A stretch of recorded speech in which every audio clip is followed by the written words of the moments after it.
शेतकरी आहेत त्यांना अजून ते 50,000चा निधी मिळाला नाही.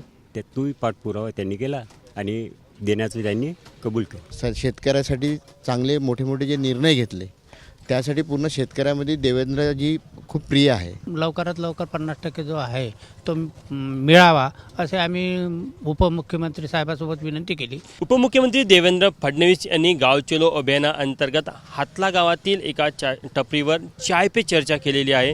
हातला गावातले शेतकरी या चर्चेमध्ये सहभागी होते. हसीना शेख यांची ही छोटीशी चायची टपरी आहे आणि त्यांना देखील आज सकाळला कळलं की उपमुख्यमंत्री देवेंद्र फडणवीस त्यांच्या या चायच्या टपरीवर येणार आहे. किती वाजता कळलं तुम्हाला?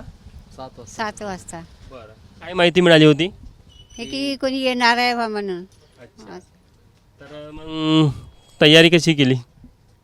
ह्याचं सकाळी हे दुकान खोललं त्याच्यानंतर मग ह्याची तयारी केली सांगितलं तर. चहा वगैरे काय चाय संदर्भात काही अशी स्पेशल रिक्वायरमेंट होती की कसा चाय करायचा काही? हा ब्लॅक काळी चाय आहे, दुधाची आहे, हे दोन्ही बी बनवली आहे. मग आता आपण शेतकऱ्यांसोबत चर्चा करू. ज्या शेतकऱ्यांसोबत जो संवाद झाला तो कसा होता, काय प्रश्न यांनी मांडले, तुमची उपमुख्यमंत्री देवेंद्र फडणवीस यांच्यासोबत चर्चा झाली चाय पे चर्चेमध्ये, कोणकोणते विषय मांडले तुम्ही?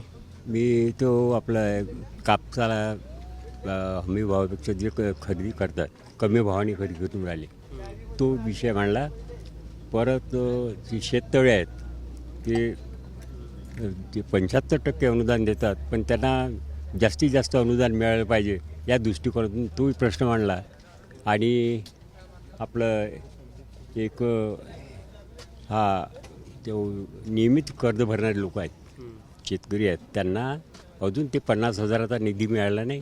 त्या तोही पाठपुरावा त्यांनी केला आणि देण्याचं त्यांनी कबूल केलं. त्यांनी काय रिप्लाय दिला, काय उत्तर दिलं? त्यांनी आता परत मिळून जातील म्हणून त्यांनी रिप्लाय दिला, मिळतील म्हणून.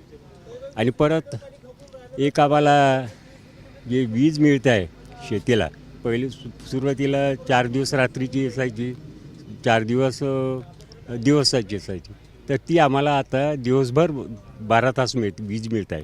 आणि ती वीज आम्हाला ते सोलरवरनं देणार तीही सर्व ते आश्वासित केलं. तुमचं नाव काय? पुरुषोत्तम आगलावे. किती शेती आहे तुमच्याकडे? माझ्याकडे 3 एकर शेती आहे. काय चर्चा केली तुम्ही फडणवीसांसोबत? चर्चा म्हणजे हे जे सरकारनं म्हणजे BJP सरकारनं जे कर्जमाफी केली त्याचा शेतकऱ्याला खूप फायदा झाला. परंतु जे 50,000 रुपये जे म्हणजे प्रोत्साहनपर निधी होता रेग्युलर कर्ज भरणाऱ्यांना, ते कसं झालं की 50-60% लोकांना मिळाला, 60-70% लोकांना मिळाला, त्याचा खूप फायदा झाला.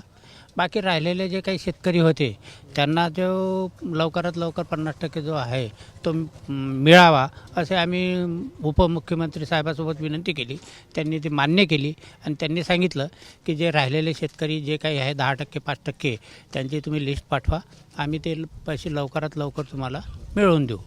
दुसरा प्रश्न, तुमच्या गावामध्ये उपमुख्यमंत्री आले, शेतकऱ्यांसोबत चाय पे चर्चा झाली, काय चर्चा झाली आणि कशा प्रकारे उत्साह पाहायला मिळाला शेतकऱ्यांमध्ये?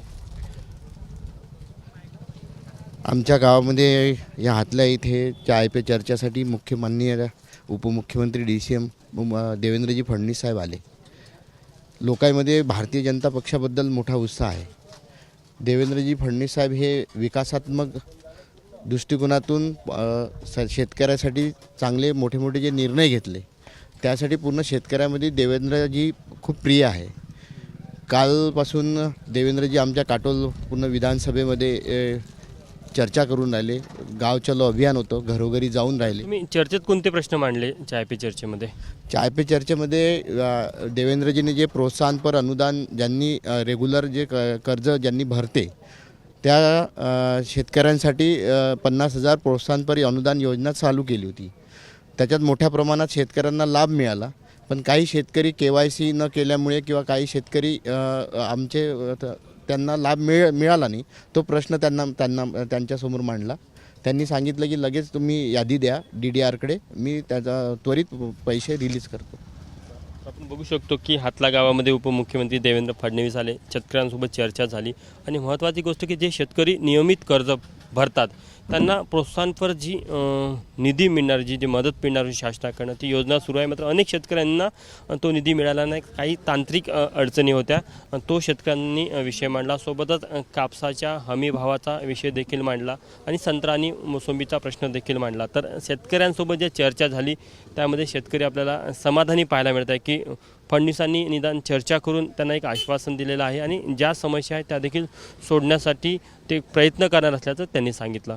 कॅमेरामॅन अतुल हेडेसह तुषार कोहळे, ABP माझा, हातला, नागपूर. ABP माझा, उघडा डोळे बघा नीट.